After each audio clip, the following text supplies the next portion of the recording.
महोदय, आपके माध्यम से मैं मंत्री जी से पूछना चाहूँगा कि किशनगंज शाहबाद 2018 में की जो जनगणना थी 2011 की, उसके अनुसार 1,02,000 जनसंख्या अनुसूचित जनजाति की है, जिसके अनुसार 37.44% आपने जो उत्तर में बताया वो जनसंख्या का आधार है, आपने प्रतिशत में माना है, जबकि 2018 में बड़ी सादड़ी को 37.36% होते हुए उसको टीएसपी क्षेत्र में लेने के लिए केंद्र सरकार को प्रस्ताव भेजा है। मेरा मंत्री महोदय से निवेदन है कि हम किशनगंज शाहबाद को आप 0.8 ज़्यादा है 2011 की जनगणना के अनुसार, और अभी 2024 चल रहा है, उसके आधार पे आप ये विचार रखते हैं कि भाई किशनगंज शाहबाद को दोबारा सर्वे कराकर टीएसपी हेतु हम राज्य सरकार केंद्र सरकार को अनुमोदन प्रस्ताव टीएसपी में लेने का विचार रखती है क्या?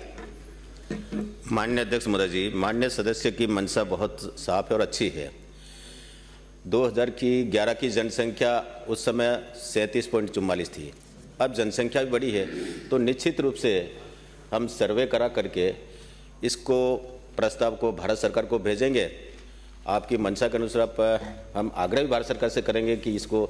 क्योंकि काफ़ी एरिया है जो आबादी बढ़ गई है और वास्तव में उनको आवश्यकता भी है, तो निश्चित रूप से हमारी तरफ से प्रस्ताव भेजेंगे और आग्रह केंद्र सरकार को करेंगे कि इसको कम से कम टीएसपी क्षेत्र में जोड़ा जाए। अगला मैं एक और मंत्री जी से पूछना चाहूँगा कि आपने खंड 2 में ये चौथा पॉइंट दिया, निकटवर्ती क्षेत्र की तुलना में क्षेत्र का आर्थिक पिछड़ापन।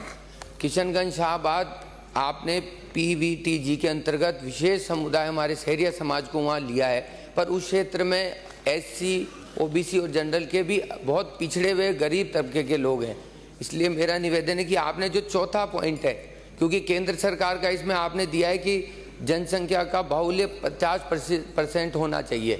तो उसके आधार पे जो चौथा पॉइंट है उसके आधार पे आर्थिक स्थिति जो क्षेत्र की अन्य समाज की है, हमारी जो आदि जनजाति के हैं, उनके अलावा और समाज भी, उनकी भी बहुत आर्थिक पिछड़ापन है, तो इसको ध्यान में रखते हुए राज्य सरकार इसको भेजे। मेरा अध्यक्ष जी मंत्री जी से निवेदन है कि कब तक भेजेंगे, इसको कब तक कराएंगे? देखिए, आपकी मंशा के अनुसार हम जल्दी ही उसको दिखवा करके, और अगर नियमों में है तो निश्चित रूप से हम भेज करके और केंद्र सरकार से आग्रह करेंगे कि इसको जितना संभव उतना करें। अगला प्रश्न है।